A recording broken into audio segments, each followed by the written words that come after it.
What's up, boys, and welcome back to another video. If you guys don't know who I am, my name is Brandon. I'm the owner of Team Steady Coaching, and I focus a lot on not only the physical development side of things, but also the mental development. And that's why in today's video, we're going to be talking about conquering addiction.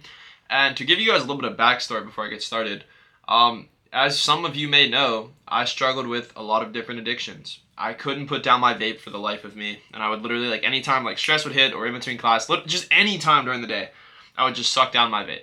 Every night, I'd hit my cart or smoke weed, and I would start to do it throughout the day. It progressed worse and worse and worse, and even with drinking. I wouldn't say I was an alcoholic by any means, but I'd go out to the bar 2, 3, 4 nights a week and just kind of drink and not really think too much about it. And now, if you follow me or know anything about me, I wake up at 4:30 every day. I've quit all of that, transformed my own life, and now I'm able to transform dozens of others. And when it comes to quitting addiction, what I want you to understand first and foremost is that I'm not going to sit here and give you some bullshit edited fucking perfecto video talking about addiction, because if you're trying to watch a video like that, you should swipe off because you just want a dopamine rush, right? You just want to watch something that's entertaining and cool. That's not what this is. This is genuinely what I did to overcome each of those addictions and how you can specifically implement it into your life. So if that's what you're looking for, you should probably watch. But if you don't really care about quitting, you don't have any desire to quit, and you just want to watch like a cool looking video, it's not for you. I'm going to be honest, man. But with that being said, the very first stage of quitting any addiction is the recognition stage, right? Understanding, one, that it is an addiction, and two, recognizing and understanding when you fall into this habit. Because for me, what I realized was I fell into nicotine when I was stressed, and that was kind of like my big vice there. I fell into weed at night when I couldn't sleep specifically, and I fell into drinking whenever I was sad. I would drink because my relationship was going to shit. I was like just miserable overall as a person, and the only time I'd have fun was when I was drinking. So once you've recognized that and recognized the specific triggers for whenever you fall into these addictions, the next thing that you have to understand is, what can I do to shift out of these and replace them? Because you're never going to quit something going cold turkey. I'll be honest. I used to try that all the time. I would like throw a vape away, and then I would just buy one the next day. Like, it was fucking stupid. So when I say shifting, I don't mean just like weaning off of drinking or smoking or any of those things. What I mean is finding something new where it's going to similarly affect the brain so that it doesn't feel like you're fully quitting. One thing that I used that genuinely helped me so much was a freezing cold shower. Now at night, like I said, that's whenever I'd have the most like tendency to smoke. I'd be really, like, weed was my worst addiction. I will be really, really, really inclined to hit the bong, just like smoke at night. What I would do when I'd get that craving, I would instantly hop in a cold shower or an ice bath, and the dopamine rush you get from that, the amount of serotonin that flows through your blood like that, it just makes you stop instantly. The same thing with vaping. I started to chew gum and chew toothpicks just so that I had some type of chewing sensation.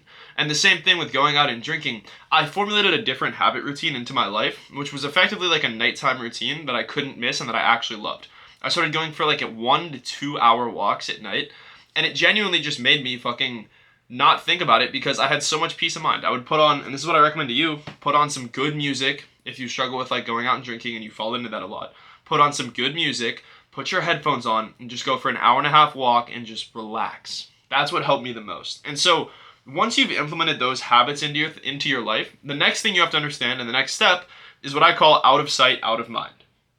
This is whenever like you actually get rid of the shit. So getting rid of things that trigger it, not just like the chemicals or the addictions themselves. So for me, like, yes, I threw out my vapes, but I also stopped hanging around people that vaped. I stopped associating with the friends who were vaping all the time because I would just hit their shit. I didn't have the self-control to avoid it because if they had it, I wanted it.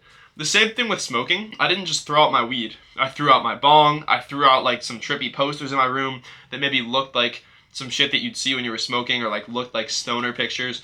I threw all that shit away because then I wasn't seeing anything that I associated with the addiction. And that helped me psychologically so that I didn't fall back into it.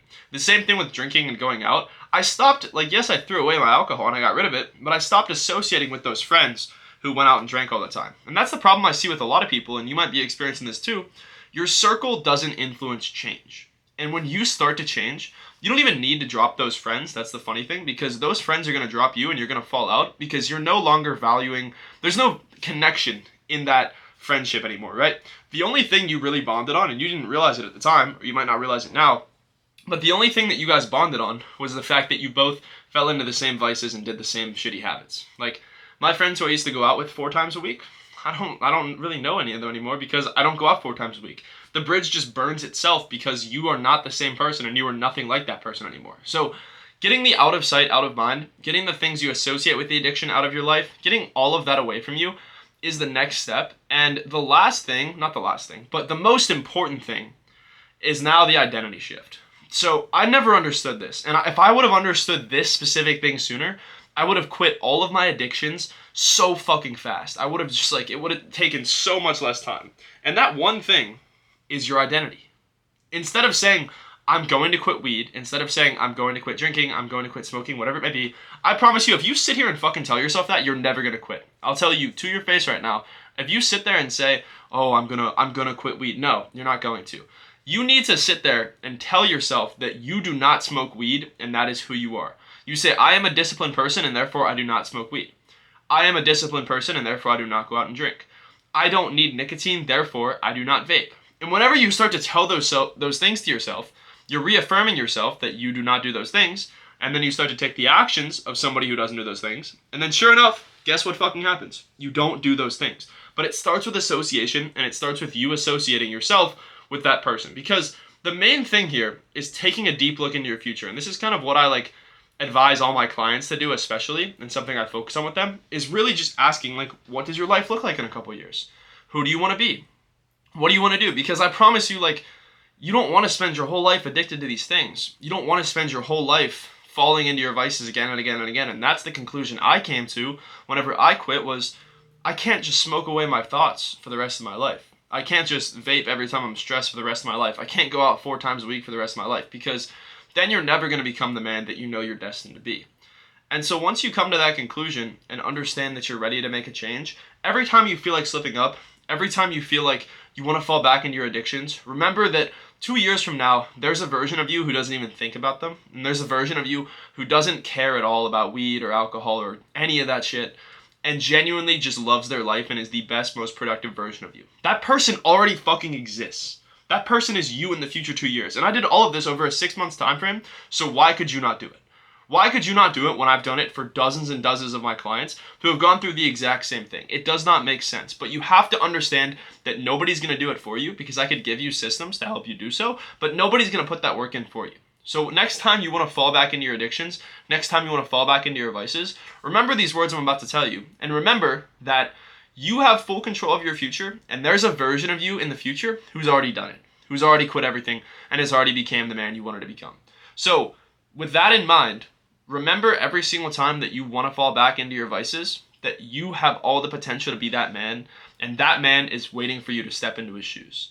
That's going to be it for this one, guys. If you need anything in the comments, I know this is a video that a lot of people do struggle with, so if you need anything, please reach out to me in the comments or my DMs. And if you're interested to inquire about my coaching services, the link is going to be down below, and of course, it'll be in the bio. But if you guys have any questions, I'm here for you. I appreciate you all, and I will see you in the next one.